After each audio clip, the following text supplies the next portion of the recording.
Hello and welcome to week 2 of the first ever CAS Virtual Showcase.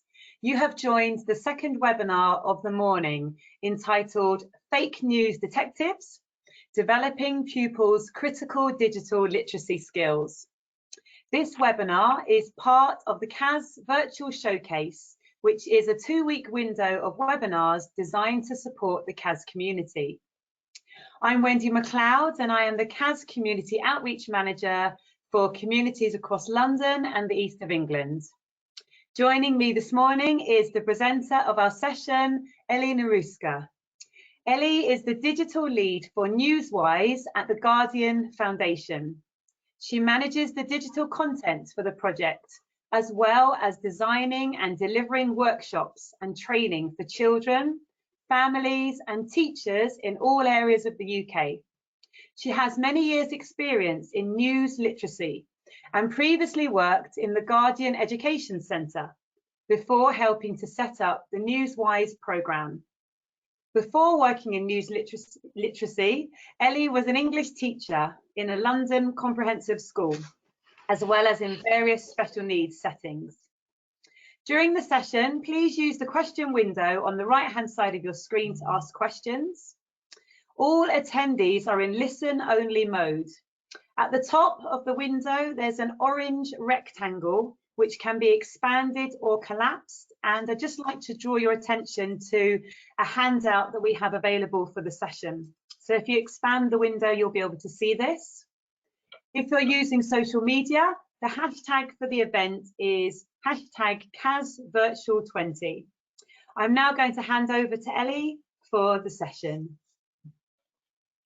Thank you, Wendy. Lovely to meet you all this morning. I've got loads to talk to you about this morning, so I'm going to talk quite quickly and try and skip through as much as possible so I can pack it full of as many resources and activities as we can this morning. Thanks so much for that introduction, Wendy. So you know all about me already, so I'm going to move on straight into what Newswise is, just in case you haven't heard of Newswise before. So we're a free cross-curricular news literacy project, and we're a partnership between the Guardian Foundation, the National Literacy Trust and the PSHE Association, which means we can bring in expertise from all of those 3 different organisations. We are a primary focused project. There's quite a lot of media and news and information literacy projects out there for the secondary age group, but there's much less out there for the primary age range. So that's what we're focused on, and that's what I'm going to focus on today. So most of the activities I'm going to talk to you about today are mainly targeted at upper primary, but of course they can be adapted up and down, so they may be suitable for lower key stage 2, or you might want to adapt them so that you can use them with lower key stage 2. It might just be a matter of simplifying something or using it more as an introduction to a concept rather than doing the full activity. So that's what we do. We've got a full unit of work. It's all available to download for free from our website, and it's all about critical literacy in the context of news, because our aim is to create a generation of news literate young people. Normally we'd be going up and down the country, all around the UK, visiting schools and running workshops. Of course, we're not doing that at the moment. So we have been adapting our resources so they can be used online, at home, for home learning with families, and also doing webinars like this one. So I will get started on a few of the things we're going to talk about today. So why are we bothered about news literacy? Why is fake news, misinformation, disinformation something that we should be concerned about with primary children?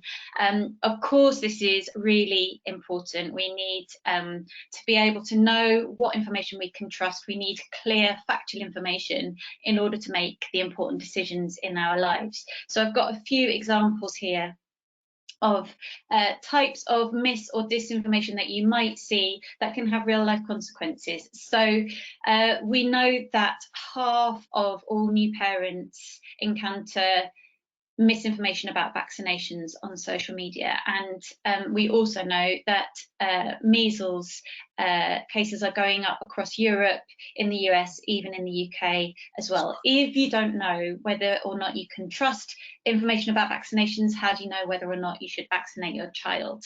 Equally, across the recent pandemic, there's been all sorts of misinformation about fake cures, like maybe you should try using bleach to protect yourself from coronavirus. Also, the idea of 5G spreading the virus. We know that there have been 5G masts set on fire, 5G workers have been attacked. So there are genuine, real life, serious consequences to some of this news.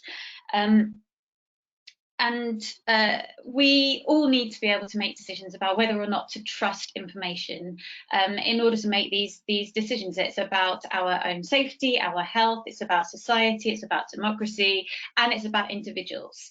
However, that stat on your screen as well shows us that only 2% of children have the critical skills they need to tell whether a news story is real or fake. That comes from the National Literacy Trust research on fake news and critical literacy that came out in 2018. At a similar time, Channel 4 did a similar piece of research, I think, with adults, and the percentage of adults who could tell wasn't much higher than that. So it is a real concern, and children who don't have these skills, they're worried about the fact that they're not able to tell whether something's real or fake. The presence of fake news is making them anxious. It makes them less likely to trust all news as a result of this. And both teachers and parents are concerned about the impact that fake news is having on them, and about their skills and ability to tell whether something is real or fake. So, why this age group? Why this young age group, this category of children, is it so necessary? Now, I already mentioned that there's quite a lot of media literacy out there for secondary school age children. For this age group, though, for Newswise, we think it's really important to start this learning early, because this is the age group where children are beginning to get their first devices, their first phones, their first tablets, and it's also at the point before they started to develop ingrained habits and attitudes to news, and before they make the leap to secondary school. So children at this age are becoming independent in all sorts of ways, not just in terms of having their own phones, but they're about to go to secondary school, about to leave all those support networks of primary school behind them, and maybe they're going to be travelling to school for the first time on their own.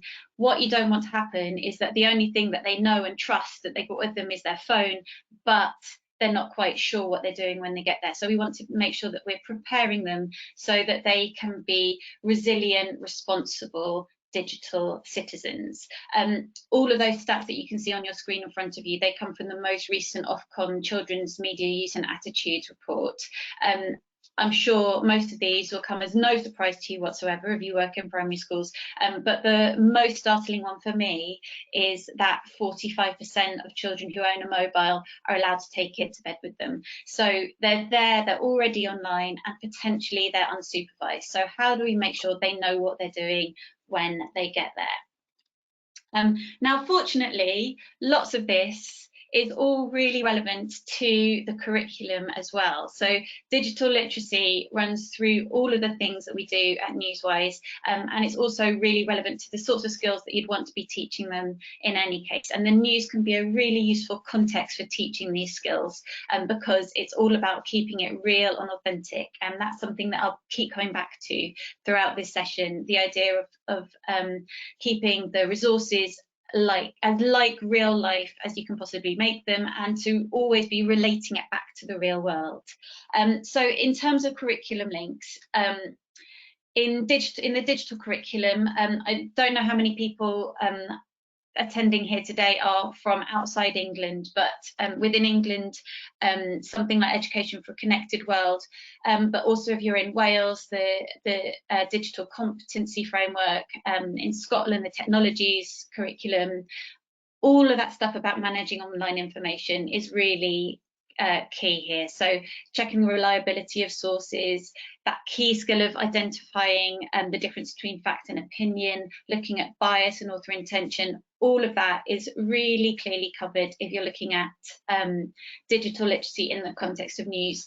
In addition to that, the new statutory guidance on health education, all the stuff in internet safety and harms, critically considering online sources of information, how to be a discerning consumer of information online, understanding that information is targeted, all of that stuff we will cover as well. And finally, in the new Ofsted inspection framework, which I'm sure you're all really excited about, the new personal development category, digital critical literacy, really helps to cover that as well. So we try and cover all of these things in Newswise, and this is our unit of work. So here's our learning journey, and you can see we've got 3 themes: understanding and engaging with the news. So what is news? Where does it come from? Critically navigating the news, so looking more in depth at analysing news texts and information texts, and finally putting all of that together by reporting the news. Now, all of these things have elements of them that are relevant to the digital curriculum. We are cross-curricular. We are not an online safety programme. We're cross-curricular. So, of course, we're covering English and literacy. We're covering PSHE, but digital literacy also really comes into this as well. And like I said, there are elements of all 3 of these that are relevant to digital literacy. However, the most relevant for today's purposes of becoming fake news detectives is that middle section of critically navigating the news. So that's what I'm going to spend most time on today, but I will be touching on the other 2 sections briefly as well. Wendy, before I carry on, have we got any questions at this point? I know I've just been rattling on for ages at this point. It's just a question about getting a copy of the presentation slides. I can certainly send a version of this that you can send out to any attendees. Yep, we'll get that organised later. So thank you for that. Okay, so moving quickly on, because I want to try and get in as much as possible. I am going to just, like I said, briefly talk about the other 2 themes. So the first theme about understanding and engaging with the news. This is all about what even is a news story, where might you find news, what's it for, what makes something newsworthy, so why is it worth reporting, how is it put together, and one of the other questions is how can news challenge power, so in what's its purpose in that respect. So all of those things, the purpose of news, why it's important that we have access to clear factual information, all really important, but also that sense of how news is put together in the first place, how is it produced, that really helps when you're coming to deconstruct a text as well. So once you know how it's been put together, you're more able to dismantle it again and analyse it and look at the different parts of it. The thing that I just want to mention for this theme that I think is really relevant is the types of news stories that we found have been really successful to use with young people. So as I've already mentioned, and I'm going to keep mentioning it all the way through, we try and use real news stories and real examples as often as possible to keep it as authentic as possible. And what we found really engages children of this age group is to use social issue stories. Now, of course, there is a place for fluffy animal stories and space stories, and we're a big fan of happy news at Newswise.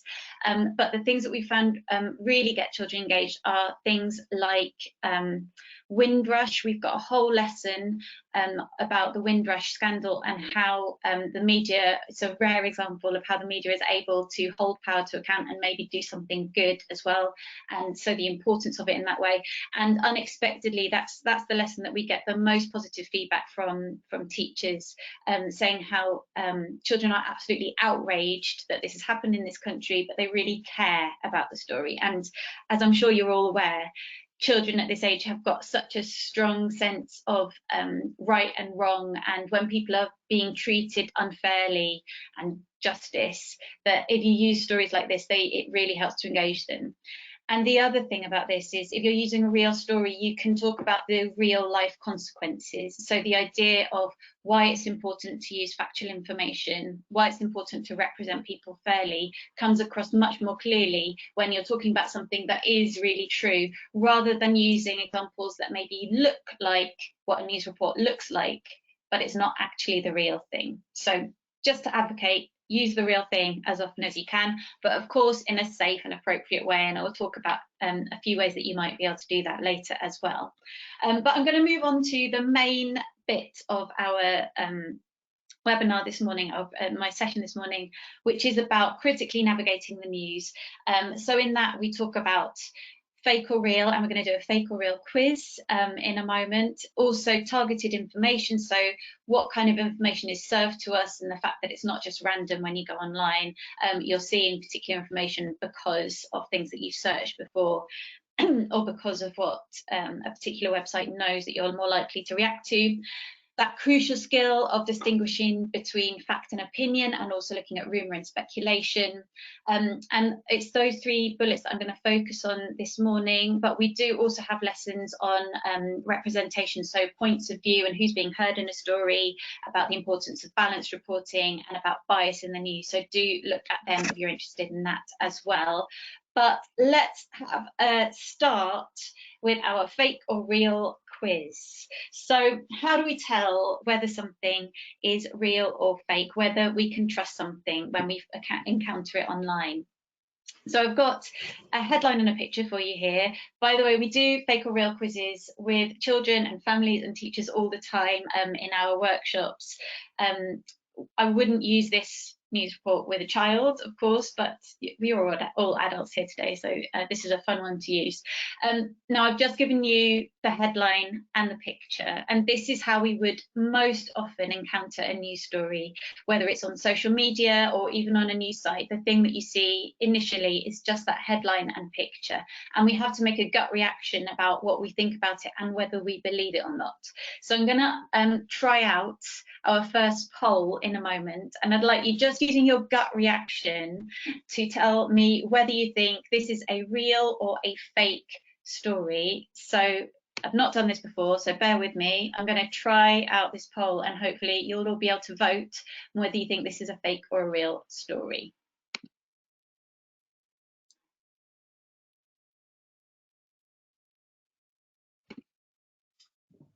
Yeah, I can confirm, Ellie, that it's come up.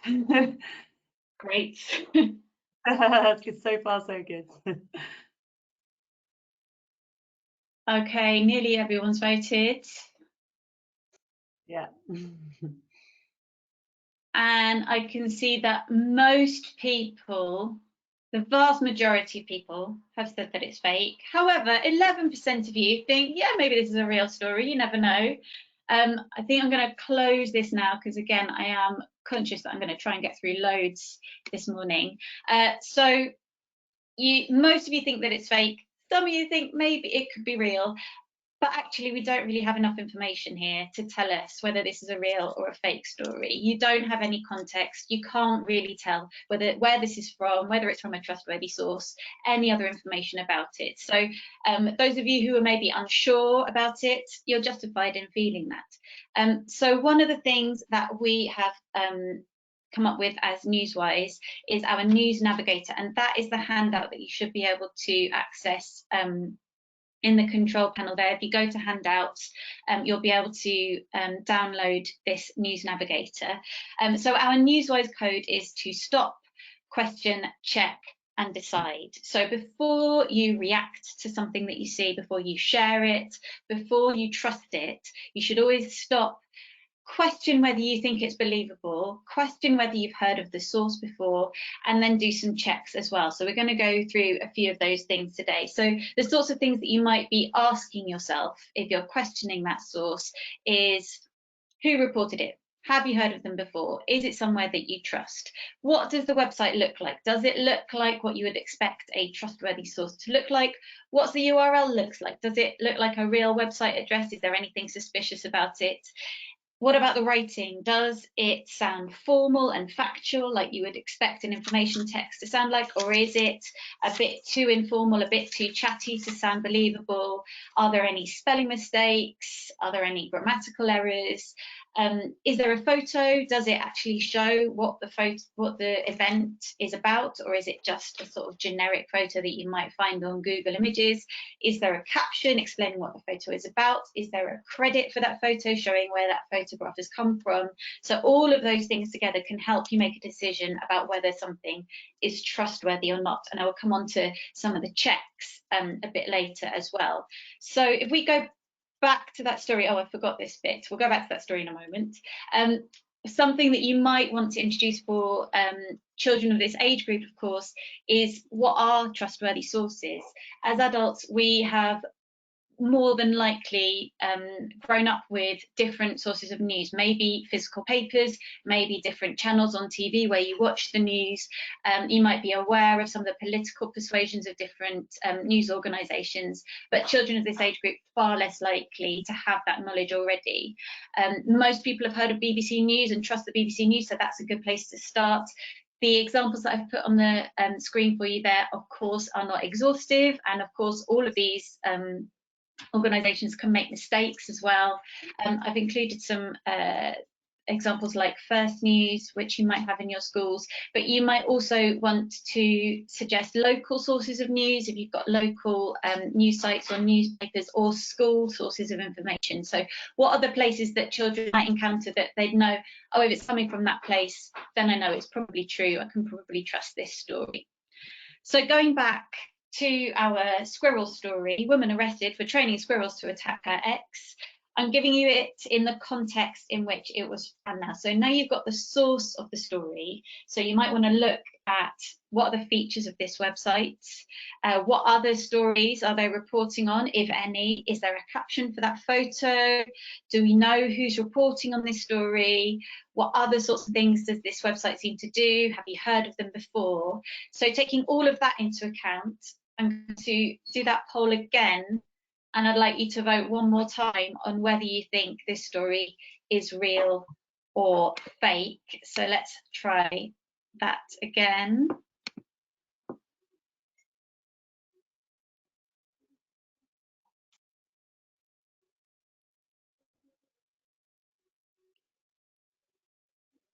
Just wait for the most amount of people possible to have voted on this. So I think some people have changed their mind, although interestingly it hasn't changed too much. So we've got a greater proportion of people, 91% of people are saying they think it's fake, but 9% still think maybe it's real. So I will close that now and reveal to you that it is a fake story. So you might have thought, well, 1029thebuzz.com is not a news source that I've ever heard of. I certainly haven't personally. I'd also look at those categories that you've got at the top, like free beer and hot wings doesn't sound like a genuine news category to me. There aren't any other news stories on there. If you look at the writing, the style of the writing in the news story, it doesn't sound very newsy to me. And importantly, that photo, which is a very compelling picture, but there's no caption underneath to say this is the woman who was arrested for this plot. It doesn't say who took the photo, where it's come from. We don't know anything about it. It could just come from anywhere. We've got no information about it. So all of those things together tell us this is not a real story. I can tell you for certain this is a fake story. It's not real. If you do this anywhere, don't trust it. There might be some reasons why you think, well, it still could be true. I'm not absolutely certain about it, and I'll come on to other checks you can do in a moment. But let's try another one. So I'm going to give this one to you already in the context of the where you would find it. So we've got a story saying China reportedly bans Disney's Winnie the Pooh movie after comparisons. You've got the context of the website there, so take a look at the categories of news, the style, whether there's a named author, the date, all of those things. And I'm going to ask you to vote on this one now. Do you think this is a real or a fake story?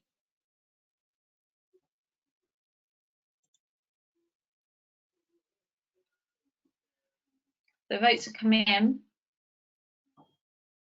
And it is very similar proportions, but it's the other way around. So this time the majority of people are saying that it's real. Some people still saying, oh, I think it could be a fake story though. So we've got 85% people saying it's real, 15% of people saying that it's fake. I can tell you this is a real story. This is really true. China did reportedly ban Winnie the Pooh. Well, it did ban Winnie the Pooh, the film, from its release. It was the Christopher Robin film a couple of years ago that it banned from release. The reported bit is a clue. So they're saying, well, this is what has been said, but we're not saying for definite that it's true, because the reported bit about the Xi comparisons, that Xi Jinping was feeling self-conscious about people comparing him to Winnie the Pooh. This is actually true. So there are references to Winnie the Pooh on the Chinese versions of social media to sort of undermine his authority, and he's quite upset about it. So those posts keep getting taken down.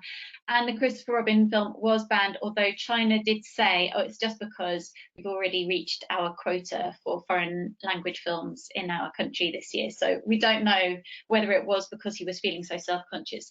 However, this was a genuine story. CNBC is a genuine news site. That is their website address up there. If you look at the categories of news, business news, investing, tech, politics, all sounds much more genuine. You've got examples of other news stories on there. In addition, you've got the byline, David Reed, there, so we know exactly who's written it. It's got a photo up in there, and you've got his Twitter handle, so you can go and look him up and find out whether he's a real reporter and what he's reported on before as well. So lots more clues there to tell you that this is a real story. But you're right, it's not necessarily 100% certain that this is a real story. It could be that someone has mocked up that page. So another really clear thing to do when you're looking for whether something's real or fake is to check whether anybody else has reported on that story before or not. So going into a search engine, typing in your key search terms and seeing whether any other trusted news sources have reported on that story. So you'd, again, might want to bring in that idea of what is a trusted news source. If I saw BBC News reporting on it, yeah, I can probably trust it. If there's no one that I've heard of reporting on it, maybe it's less trustworthy. The other thing that you might want to do is bring in some extra vocabulary, because sometimes you might have a trustworthy news source who's reporting on a story, but what they're saying is it's fake. This isn't a real story. There's this rumor going around, but it's not real. So you might want to bring in some other keywords that children can look out for. And of course, this is bringing in that functional skill of using search engines and all of the different elements of that. So you're not just looking at what's the top result, you're looking at who it is that's shared the results and what are they actually saying about it. So looking in a bit more detail at what is that search engine actually telling you. So I've got an example here of a story apparently from ABC News saying that McDonald's have announced they're permanently removing the Big Mac from their menu. Now, if you look at this source, you might already be getting a few clues about whether or not you can trust it or not. So if you look at the URL, you might be thinking, I'm not sure that that looks quite right. There's a big spelling mistake on there. The picture, again, could just be a generic photo. So there are already some clues that maybe you can't trust it. However, ABC News is a genuine broadcast. It's a big broadcaster in the US. It's got a date, it's got a byline and a photo for the person who shared the story. So perhaps it could be real. So one thing you can do is a news search on it. So I've done a Google news search here, typed in my keywords, and instead of just clicking on all or images, I've gone to the news tab there, which just brings up the most recent, most relevant news stories about that story. So this is a useful thing to do because if you had quite a broad search term, it wouldn't just bring up as the first result the Wikipedia page, for example. It brings up the news reports that have come out about it.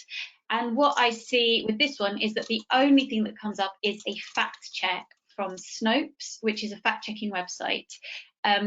And they're saying, oh, it's a rumor. And then, of course, if you clicked on that, you'd be able to see what that fact-checking site said about it. The biggest clue, of course, though, is that there are no news reports about it. No one else in the world is reporting what would be a massive story that McDonald's is banning the Big Mac from their menu. So that's your biggest clue that, oh, this isn't real. I'm not going to trust it because no one else is talking about it. Someone's just made it up. So this is a fake story. Someone has tried to copy the ABC News website and they've put on this fake story. This is an example of clickbait. They're just trying to get as many people as possible to click on their link because they want to make advertising revenue out of it, because the more engagement you get, the more advertising revenue you can get from your site, which is the main reason that those fake news clickbait sites exist. So now it's your turn.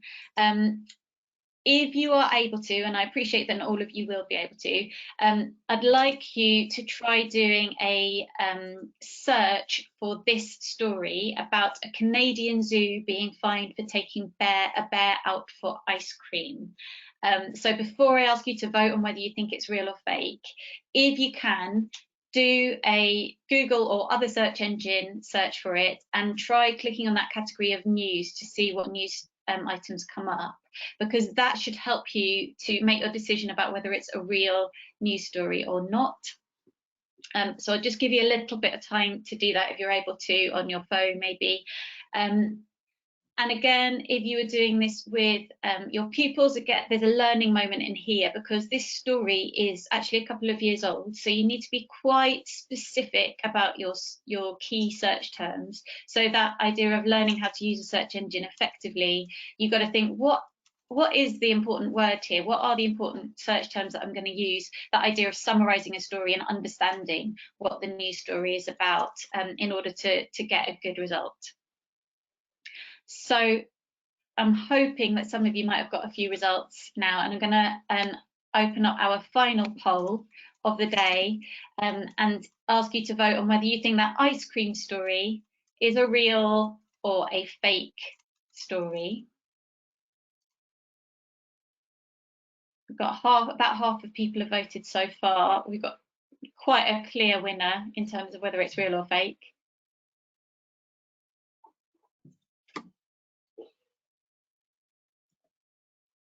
Rick's commenting. He said a quick search of the Canadian zoo bear ice cream gives many world news sites.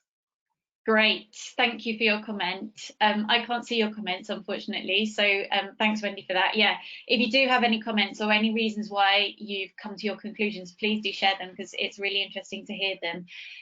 Yeah, so I'm going to close that poll now. Most people thought, 89% of you decided, yeah, I can believe this story, it's real. Only 11% thought it was fake. So yeah, this is a real story. Hopefully you found something a bit like this. So just like the comment then, lots of world big news organisations are writing about this story. We've got Sky News, we've got The Guardian, you've got CBC, which is the biggest Canadian broadcaster there. They're all reporting on it at a similar time, and they're all saying exactly the same thing. So it's not just about seeing that there are results, it's about interrogating those results a little bit as well. Who's reporting on it? What are they saying about it as well? And if you look at that, you can see this is a real story. So like I said, that handout there, the News Navigator, you can download as well. Sorry, Wendy, was there another comment? I just wanted to say Taslim picked up on the fact that it was on Sky's website, so it must be real. Well done. Yeah, so that initial source as well is a much more trustworthy source. If I just go back to it, sometimes, so I use this quite a lot with teachers, because obviously it is such a ridiculous story, so it could be, you could go either way with it. And the Sky URL, the Sky News URL is a bit unusual, so often people pick up that, oh, I'm not sure that news.sky.com sounds like the real thing, but that is the genuine Sky News website address. Also that picture, it looks a little bit pixelated, and that's because it's a screen grab of a video.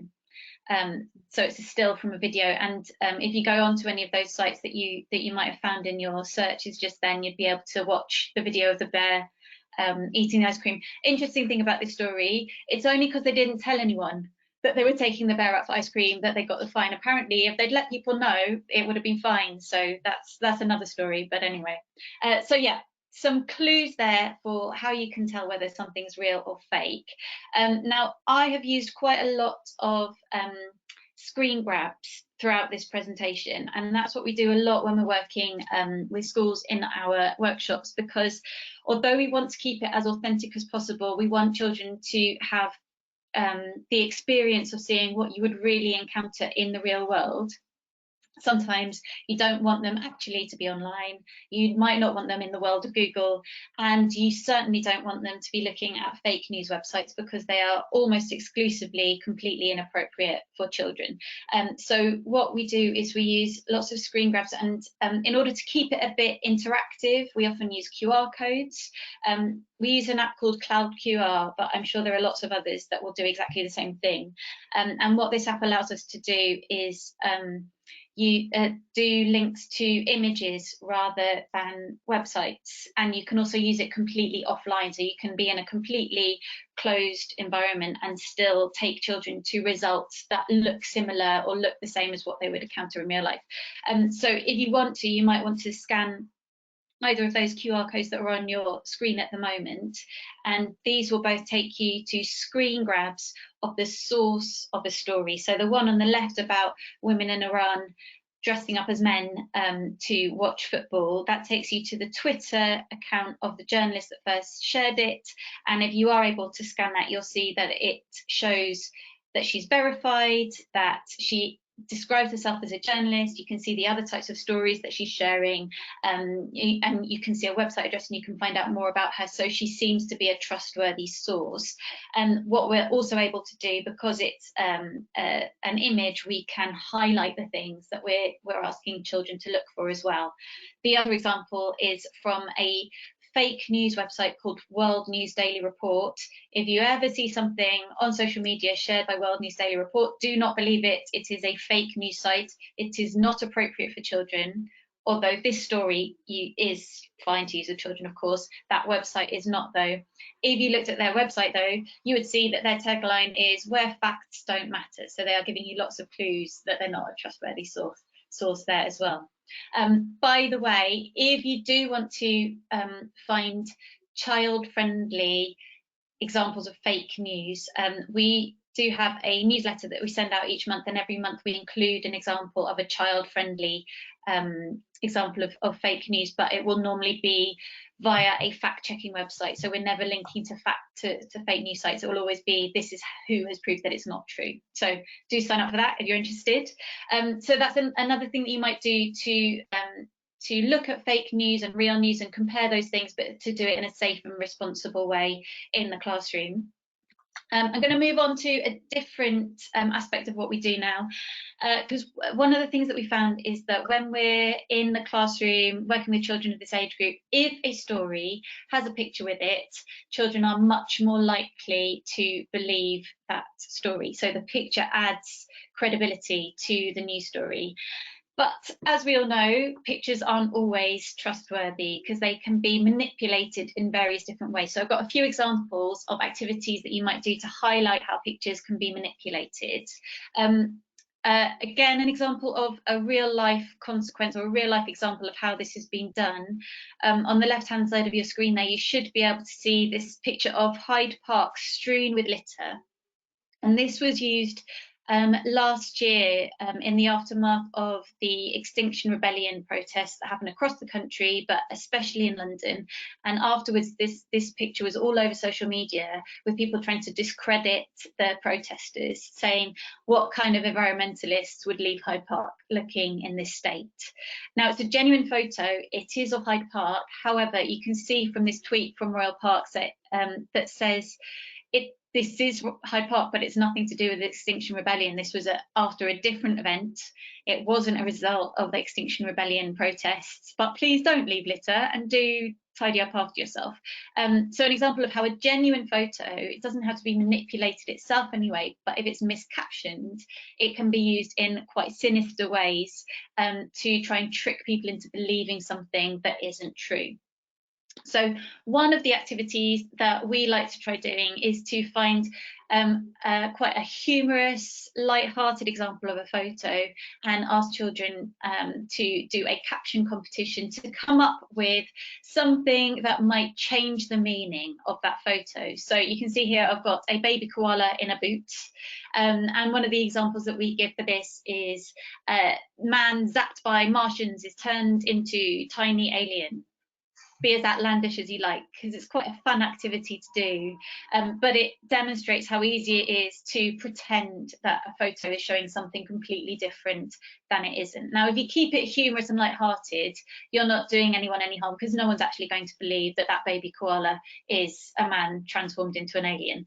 However, of course, the most serious question to ask is, what are the potential consequences of this? So if you took a photo and you said it was something that it wasn't, why might that be a bad idea? What could happen? What could be the result of doing that? And so to start off that conversation is a really good thing to do.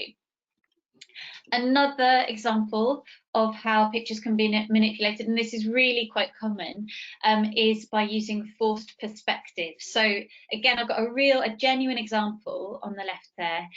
This is a news story that we use quite often in all our workshops with children, with families, with teachers, because this was shared in genuine news organisations where someone claimed to have caught a giant rat. So this is a real photo, and it hasn't been manipulated, except that there is some trickery involved. So this is a photo of a real rat. When we ask children about this, often they come up with, oh, it's not a rat, it's a raccoon, it's a dog. They've made it out of paper mache. They did none of those things. They did actually catch a rat. It is a genuine rat, but it isn't giant. So all that's happened is that they've done a camera trick. So the man who's caught the rat is holding it on the end of a very long pole, which is exactly what I would do if I was catching rats. But what he's done is held it really, really close to the camera, so it looks a lot bigger than it is. He's standing far away from the camera, so you get that forced perspective of the rat looking like it's a giant rat. So something that we do with our families in particular is we challenge them to create their own forced perspective photos to demonstrate how this camera trick is done. So here's a really successful example that a family did at one of our events in Bradford. And the key is, of course, that you're demonstrating how the trick is done. So you do a before and after shot. You do, this is what the real proportions are of the boy and the chair. And here is what you can do if you use forced perspective. So don't believe every picture that you see online. And it's a really fun activity to challenge your pupils to do, but do get them to do the before and after shots. So it's a learning moment, and it's demonstrating how the trick is done. And finally, Photoshop is obviously the other really common thing that is done to photos, especially online, and that's the thing that most children are aware of. So if we challenge them to think of how a photograph might have been manipulated, might have been faked, the thing that we most commonly hear is Photoshop, they've done Photoshop to it. And often it's true. Here's an example of a bear chasing a cyclist down a mountain.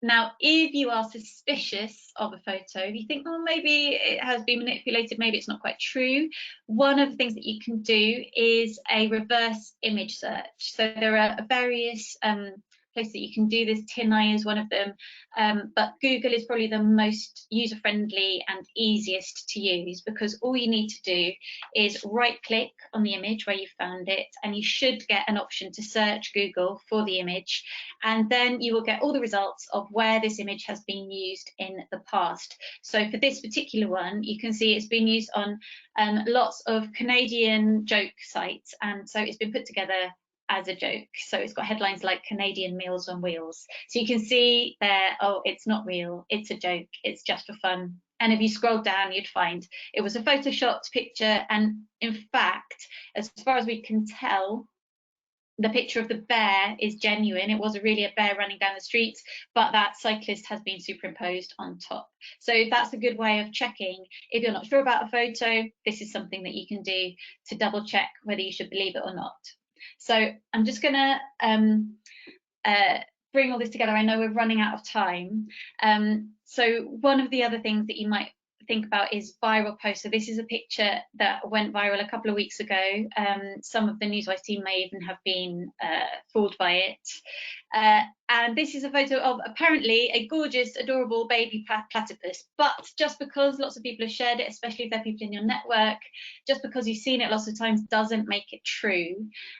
However, most people are more likely to believe something the more often they see it. If we look a bit more closer at it and we do stop, question, check and decide about it, you can see it's shared by someone called Scottish Knitwear. Now, I did look into her and I think she is genuine. She is genuinely a person who from Scotland who tweets about knitwear, but I might question, well, how much does she know about platypuses in that case? Is she really the authority on this? So if you do a Google News search for this, you find, oh, there are a few results for it, and they're maybe saying it's not quite what it seems, and there's some pictures there that might look a lot more like real baby platypuses than that original photo.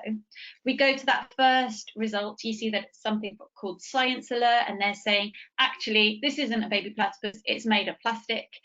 And I'd never heard of Science Alert, so you can check them out as well and see if you can trust that source. And you can see they are a news site, they have journalists, they have a fact-checking strategy, and they encourage you to contact them as well. So they've got contact details. So it all makes me believe them and think, I'm not going to share that photo and say how adorable.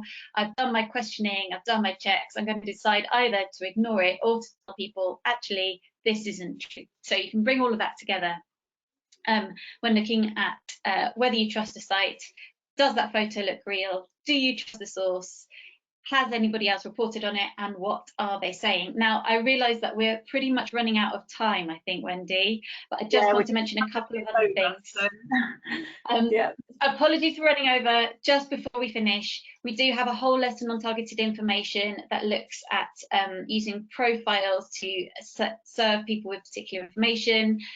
Again, called Hook the Reader, where it's taking machine learning down to its sort of lowest tech level and also looking at filter bubbles and suggested content. We've also got lessons on fact and opinion.